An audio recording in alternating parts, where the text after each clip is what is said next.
Esse aqui é o segundo vídeo desse assunto dos Mestres do Universo Revelação parte 1, só que esta aqui é a versão com spoilers. Se você perdeu a primeira parte, vai lá conferir. A gente fez uma versão sem spoiler, mas que tem um monte de informaçãozinha, comentários e opiniões bacanas, que a gente não vai se dar o trabalho de voltar neles aqui. E se você ainda não assistiu esses 5 episódios aí dessa primeira parte, dessa primeira temporada, vai lá assistir e depois volta pra cá ver se você concorda com a gente ou não.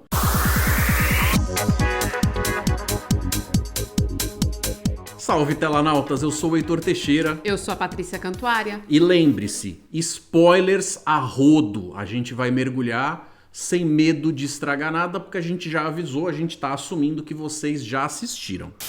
Não é He-Man, é Mestres do Universo. Então o foco foi tirado do personagem que todo mundo achou, mas ninguém tinha prometido que ia ser quem ia estar debaixo do holofote, não é isso? É verdade. Olha, talvez não tenha me pego aí de surpresa, pelo menos não tão forte quanto a maioria, porque no começo eu fui ler, porque aparece bem ali, né? E estava escrito Mestres do Universo Revelação. Não estava escrito He-Man, Mestres do Universo como era antes. Aí eu pensei, acho que vão dar mais ênfase nos outros personagens. E olha que eu não tinha lido nada, não vi o trailer, nem nada. E foi exatamente isso que aconteceu. A gente vê que tem uma galera aí que tem tido as opiniões bastante divididas. Tem gente que ficou bastante contrariado com as mudanças que aconteceram aqui. E eu não tenho como concordar com essas pessoas, porque muito honestamente a qualidade do roteiro, da história que está sendo contada, independe do He-Man aqui. Eu acho assim, você assistiu, você não gostou, aí tudo bem, é um direito seu, você diz aí pra gente até nos comentários o que você não gostou. Agora, só não gostar antes mesmo de assistir, às vezes, porque o He-Man não vai ser o principal personagem, aí, meu amigo, desculpa, você tá perdendo muito da vida, principalmente aí nessa animação. E não é mais do mesmo, é mais além. Então tudo aquilo que você assistiu nos mais de 100 episódios de antigamente, da década de 80, você tá com aquela história preservada aqui, eles não desmentem nada, eles só fazem você sentir que o tempo passou. Talvez tenha um detalhe ou outro que eles tenham meio que, por fazer parte intrínseca da história do que está sendo contado ali, eles acabam fazendo ficar meio em dúvida se aquele assunto é um assunto que já foi superado em algum episódio para trás e tal. Fica como se só estamos tocando no assunto porque ele precisa estar presente aqui na pauta de novo, mas é uma história que segue como se aqueles personagens já estivessem na ativa há muito tempo. Para quem joga, por exemplo, RPG, um Dungeons and Dragons da vida, é como se você tivesse com personagens que já ganharam bastante pontos de experiência, já tem uma ficha mais elevada, e a personagem que a gente está falando, que de repente ganha mais o foco ali, o holofote, do que o próprio He-Man, é uma personagem que a essa altura do campeonato já tem um histórico, já tem um renome, já tem toda uma série de coisas as quais ela precisa de fato ser elogiada, reconhecida, porque ela tem mérito, né? Pois é, e na primeira animação ela não tinha tanto destaque assim, né? A gente tá falando da Teela, né? Afinal de contas é com spoiler, gente. Eu adorei a personagem mesmo, até quando ela muda ali, né? Depois de uns anos, depois do primeiro episódio, que ela cortou o cabelo e tudo mais, ficou mais moderna. Mas ainda assim eu achei que ficou sensacional. Esse negócio que você tá falando sobre, de repente, um personagem já começar com toda uma história atrás dele e talvez a criança não entender, eu acho que não, porque muitas das historinhas das animações que a gente via na década de 80, por mais que fosse o primeiro episódio, ele já começava 2 pés no peito, 1000 graus a todo momento, como se a gente assistisse aquilo a vida toda, porque não tinha muito tempo para perder não, sabe? É aquele negócio, você de repente nem tinha necessariamente uma continuidade, aonde o que acontece nesse episódio vai afetar demasiadamente o que acontece no próximo. Então, se você visse fora de ordem também funcionava, tava tudo certo. Não é o caso aqui. Não. Porque aqui eles estão contando uma história onde os episódios são uma progressão de um arco de 5 episódios para contar a primeira parte dessa história. Mas, de qualquer forma, eu vejo que assim, tem momentos em que eles colocam lutinha de espada, tiroteio, correria, navinha e aquele negócio todo, mas eles não perderam a atenção dos detalhes que fazem a história ter graça. E eu confesso que teve uma parte que eu quase chorei, né? Aquela do corpo, quando ele tá doente abrindo ali, o né? coraçãozinho dele. Que ele começa a chorar de tanto que ele sente falta do He-Man, né? E a Tila tava brava e tudo mais, eles se abraçam. Naquele momento eu achei tão profundo, né? A gente não assistiria uma cena dessa no antigo. Então isso foi uma das coisas que eu mais gostei nessa animação nova.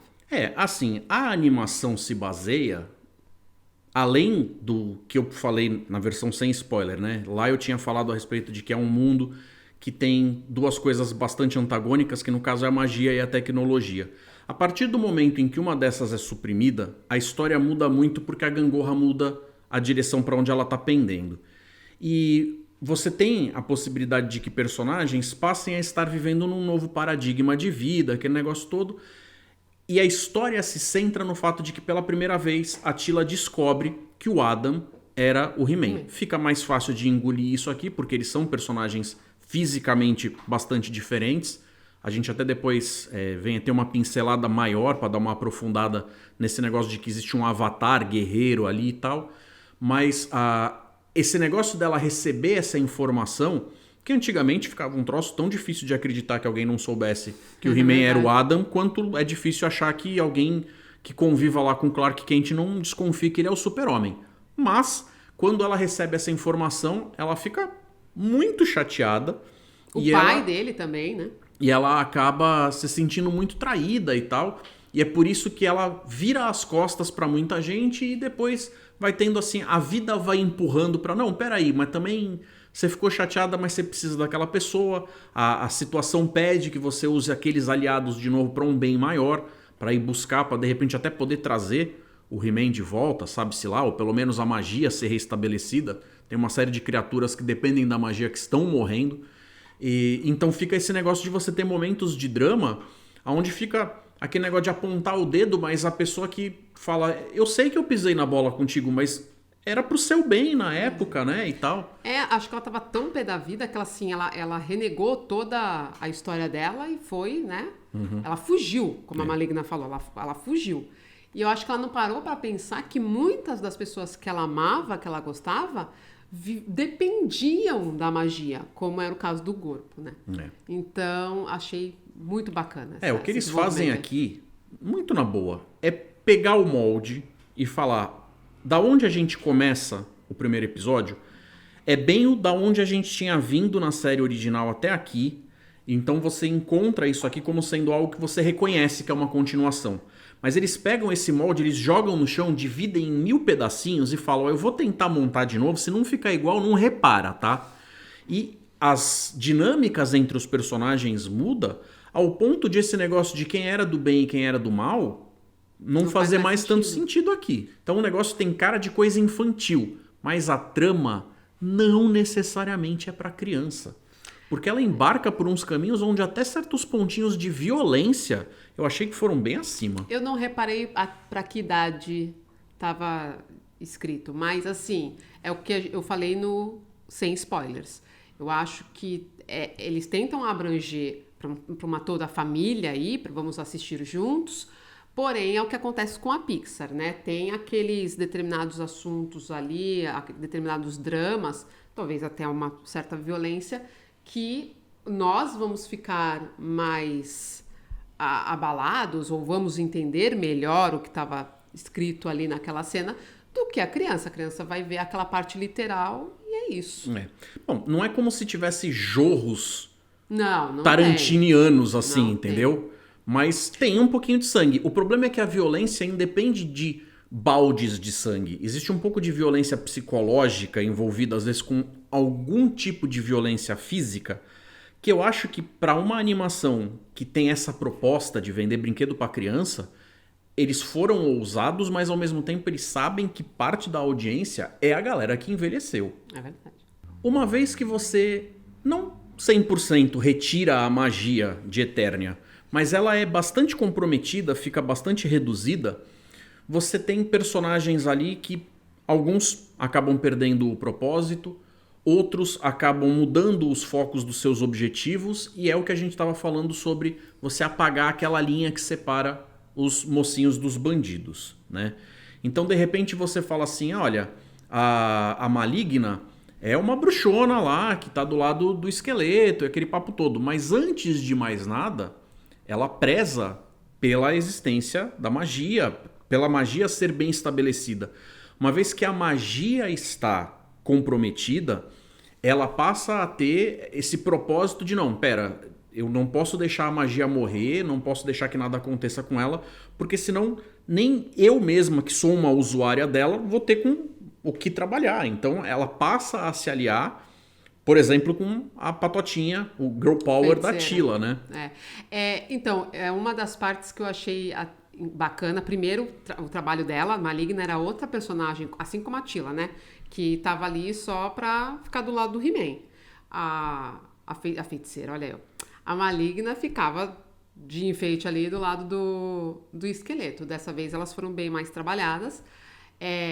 E duas partes que eu destaco nela é a primeira, quando ela apareceu ali como velhinha, pedindo ajuda da Tila e da moça nova, que não é nova, na verdade ela já existia, a Tenente. Ela foi citada pela primeira vez em algum quadrinho, enfim, ou algo do gênero. É nova. Elas foram lá pegar o cálice pra ela, tudo mais. E assim, tava evidente, tanto pra Tila quanto pra nós, que era Maligna. E aí, quando elas chegam lá com a feiticeira, ela fala, o que você quer, Maligna? Que eu sei que é você não tá me enganando. E aí, não sei vocês de casa, mas eu falei, tá evidente, né? Quando ela tira ali o cálice, e aí você pensa, meu Deus, ela vai matar a feiticeira. E na verdade ela vai ajudar a feiticeira. O Pacato chega lá pra impedir, inclusive, que elas façam mal pra Maligna antes dela ajudar a feiticeira. Eu achei sensacional. Eu falei, nossa, você não esperava aquilo acontecer naquele momento. E aí elas vão ter um pouco mais de interação, você vai conhecendo um pouco mais da Maligna. Outra parte que eu achei legal é quando elas estão lá no barco, elas estão conversando alguma coisa e ela fala que, a Maligna, né, como ela sempre ficou na sombra do esqueleto, que ela se arrepende, que ela poderia ter sido tão mais, e a Tila fala alguma coisa, ela fala assim, mas não foi só eu que não fui correspondida, né? Numa tacada só, o que eles fizeram foi tirar, não 100%, mas meio que tirar do cenário de um mundo que divide magia e tecnologia em alto nível, deixando descontrabalanceado isso aqui, e os dois personagens principais, um do lado dos bonzinhos, um do lado dos malvados, saem de cena. É a desculpa perfeita para você fazer personagens que são mais ligados com esse lado científico, mecânico, você fazer eles crescerem. É o caso do Triciclope. É Triclopes o nome dele, tá? Eu tinha errado. É o caso do Mandíbula, que é todo mecânico e tal. Do Roboto, que era um personagem assim... Nem lembrava dele, gente. Sabe? Tipo...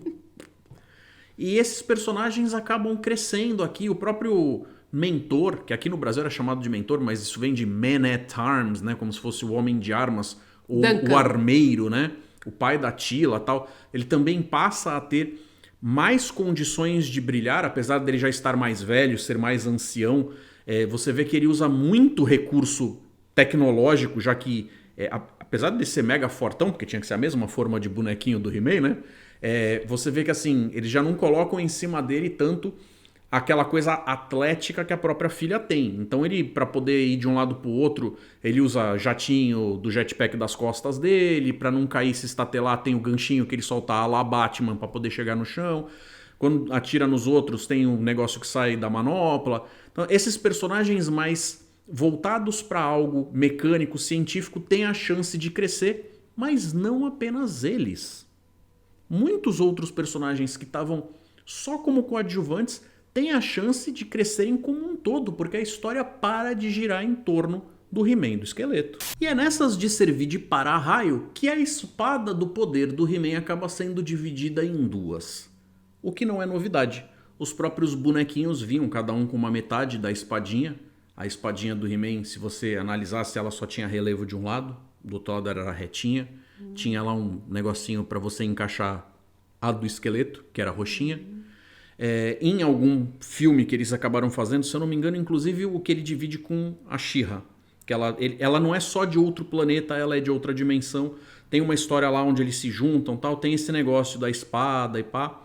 Aqui eles fizeram o lance de dividir a espada também, só que eles fizeram, ao invés de fazer essa coisa de ser a metade da espada, eles fizeram o lance de ser duas espadas diferentes mesmo, né? Então cada uma tem características próprias e acabam indo cada uma parar num lugar diferente. Que não tem exatamente esse nome, mas seria céu e inferno. Então, se você tem Eternia, você acaba tendo Subeternia e você tem Preternia. Como se Subeternia fosse o mundo dos mortos, Preternia fosse o paraíso. Ou uma espécie de Valhalla para onde vão os guerreiros que realmente valem a pena ali e tal. E para trazer a magia de volta, inclusive para o Castelo de Grayskull, que não é o Castelo de Grayskull, você achou que tinha o Castelo de Grayskull? Você tem o castelo errado, meu amigo, minha amiga. Na verdade, aquilo é uma ilusão para esconder o verdadeiro lugar aonde ficava guardada, depositada Magia, né? essa energia que domina todo aquele mundo, os multiplanetas, aquele papo todo.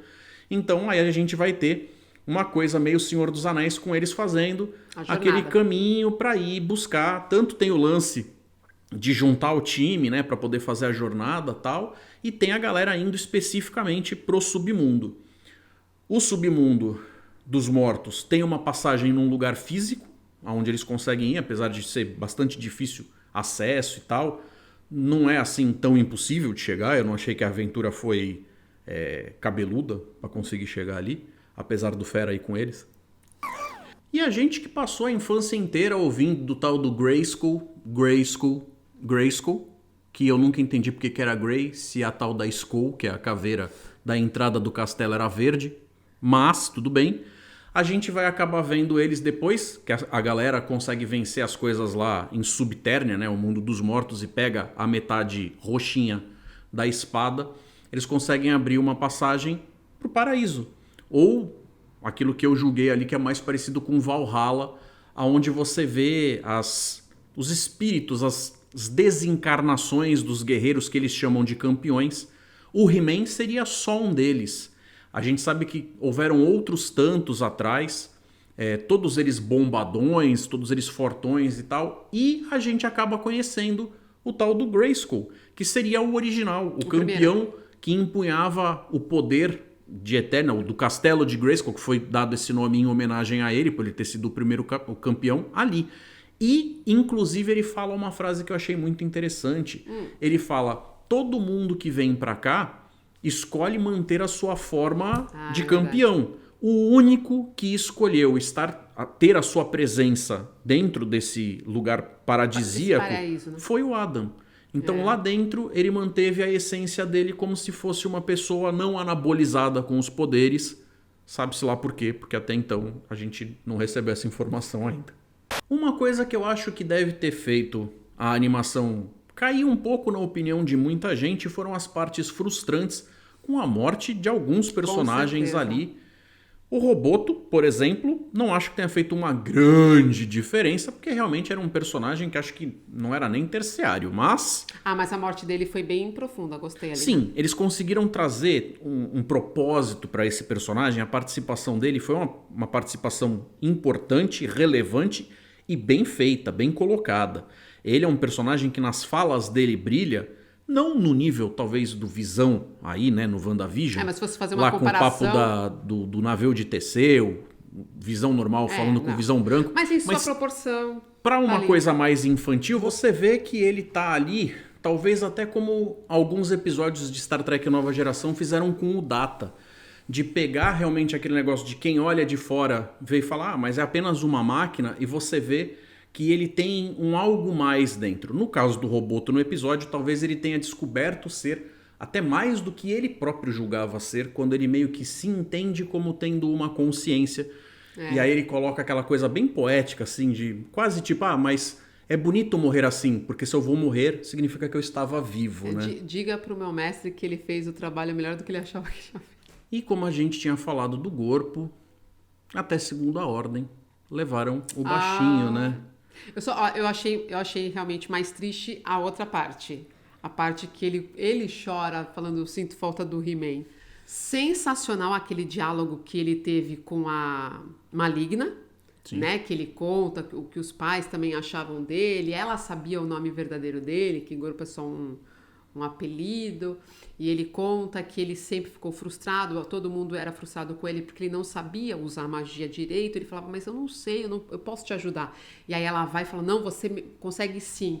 E aí os dois juntos conseguem lá. Pô, mataram o He-Man no primeiro. Ok, não entendi, beleza, segue. E aí gostei do que veio.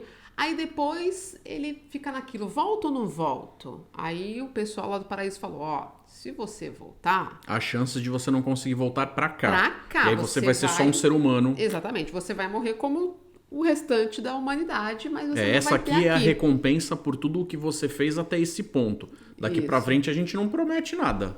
A gente vê que o esqueleto deu uma de Voldemort, tinha meio que virado um Horcrux ali naquele crâniozinho meio de cabritinho, né? No ponto do cetro dele. E ele volta já matando de novo o Adam. Então fica aquela sensação de... Pô, mas pra quê? Voltou pra morrer? Exatamente. Eu pensei isso. Meu, sério, voltou pra morrer? Porque nem precisava dele. Porque ela já tinha a espada, ele entregou de boa. Mais frustrante do que isso, eu achei ver a Maligna olhando com aquela cara de... até gostei de vocês, mas vou ali. Vou voltar ali com o esqueleto, Isso mesmo depois do que ela já tinha dito. O que faz eu dizer a respeito do lance de talvez ser uma reviravolta dentro da reviravolta, porque talvez agora ela seja uma infiltrada do bem nas tropinhas do esqueleto. Assim, eu pensei isso também. Eu fiquei bastante frustrada ali por causa dessa parte. Meu, sério que você vai agora lá? E ainda solta aquela frase, eu até que tava gostando de vocês agora, mas... Não vou dizer que ela vai ficar boazinha, mas talvez ela se livre do esqueleto para ela dominar a parte. Só vendo. E para você que assistiu até ali, finalzinho do 5º episódio, saiba, se é que já não sabe, que a própria Netflix também tem um after show, que tem lá o Kevin Smith junto com o representante da Mattel e a galera que é responsável pelas vozes. Você vê os atores que foram contratados para dar as vozes no original em inglês vindo falar a respeito dessa passada de tocha, né, da versão antiga, o que era relevante, o que eles quiseram manter e tudo mais. Então é isso, galera. Obrigado por vocês que assistiram até aqui, prestigiaram a gente na telinha de vocês aí mais uma vez. Se chegou agora, ainda não conhecia a gente, considere se inscrever, vem fazer parte do canal. Vai ser uma honra ter vocês aqui com a gente. Deixa o like se vocês curtiram o assunto, se vocês acham que a gente fez um vídeo que falou a respeito das coisas da forma como vocês também concordam. Deixa os comentários de vocês, o que vocês acharam, quais foram as coisas que vocês acharam boas, as coisas que vocês acharam ruins, pra gente continuar a conversa. A gente costuma ler e a gente responde. Eu vou deixar 2 vídeos para vocês como sugestão na tela, para vocês poderem continuar acompanhando o nosso conteúdo. Um forte abraço, galera. Um beijo. E até mais.